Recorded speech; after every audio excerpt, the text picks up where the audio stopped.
Assalamualaikum warahmatullahi wabarakatuh.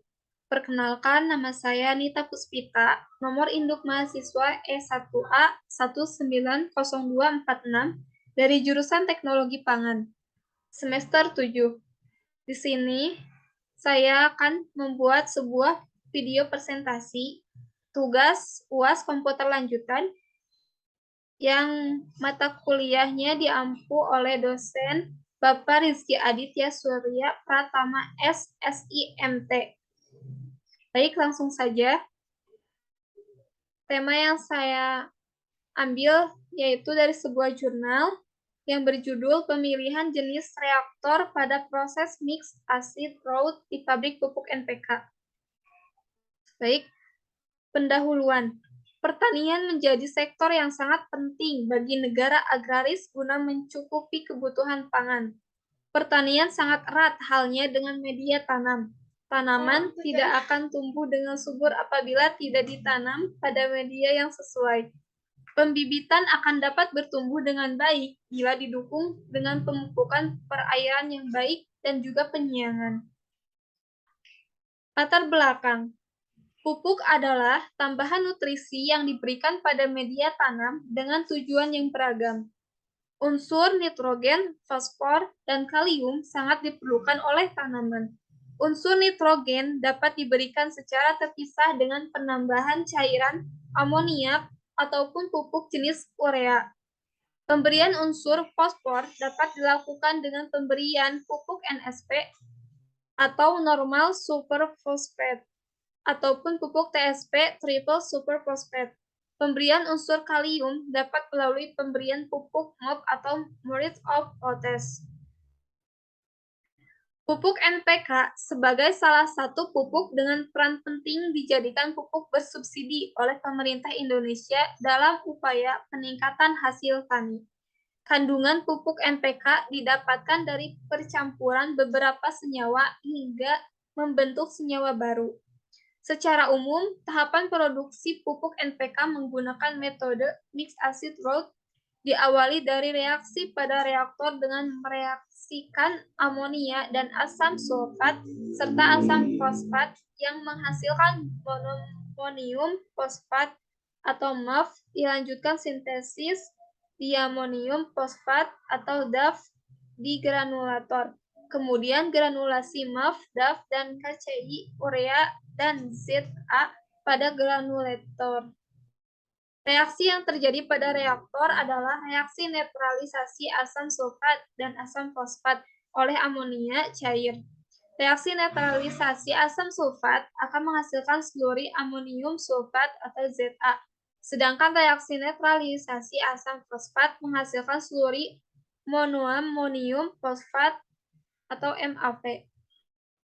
Agar reaksi netralisasi dapat menghasilkan produk secara efisien dan optimal, maka diperlukan adanya proses pemilihan jenis reaktor, di mana proses pemilihan ini dipengaruhi oleh beberapa hal. Di antaranya adalah fase suatu zat, zat reaksi dan hasil, tipe reaksi dan persamaan laju reaksi, dan kapasitas, produksi, dan volume reaktor yang dibutuhkan.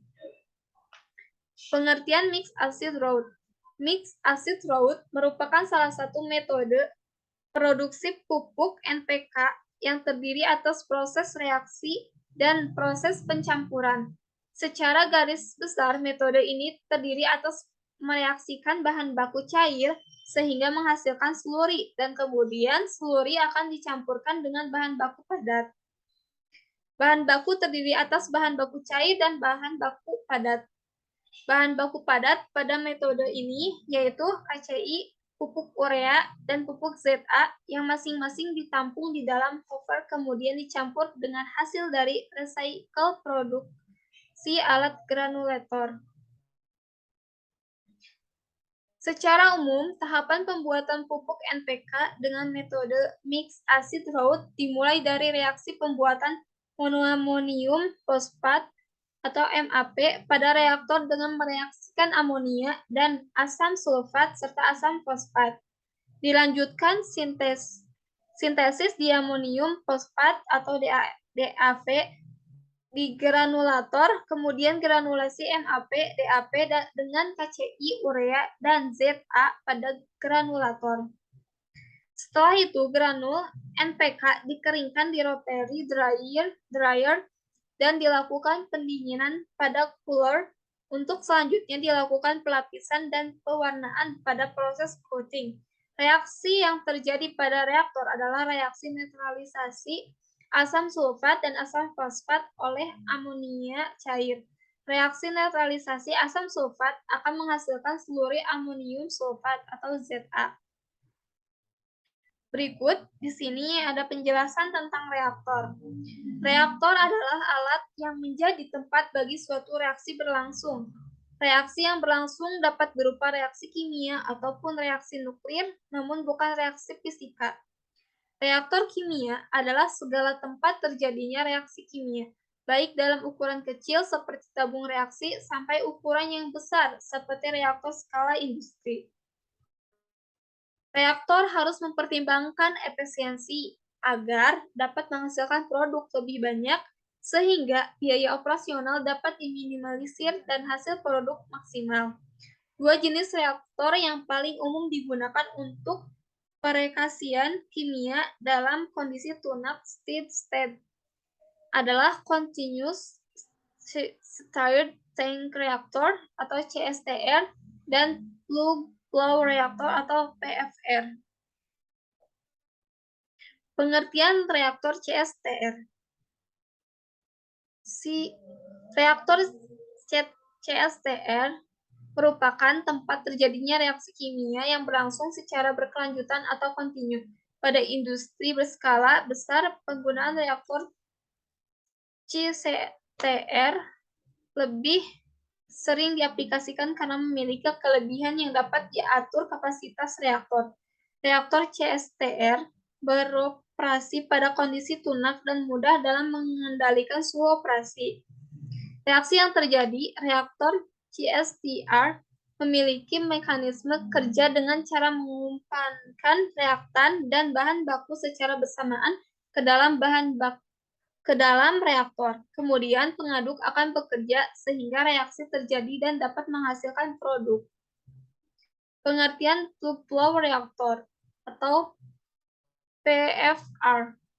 PFR adalah reaktor di mana zat cair bekerja dengan kecepatan tinggi dan mengalir melalui suatu tabung atau tab tanpa membentuk arus yang berputar dalam aliran cepat. PFR pada dasarnya sama dengan pipa dan desainnya relatif mudah. Reaktor biasanya dilengkapi dengan membran untuk meningkatkan hasil produk dalam reaktor. Reaksi yang terjadi. Reaksi yang umum digunakan dalam reaktor ini adalah reaksi fasa gas. Kesimpulannya, pemilihan reaktor dapat ditinjau dari perhitungan kinetika dengan mempertimbangkan volume setiap reaktor, harga instalasi pemasangan alat, dan lama waktu terjadinya reaksi. Reaktor jenis CSTR lebih sesuai untuk digunakan pada proses mix acid route di pabrik pupuk NPK. Baik, thank you for your attention dan mohon maaf banyak kekurangannya. Saya ucapkan terima kasih. Wassalamualaikum warahmatullahi wabarakatuh.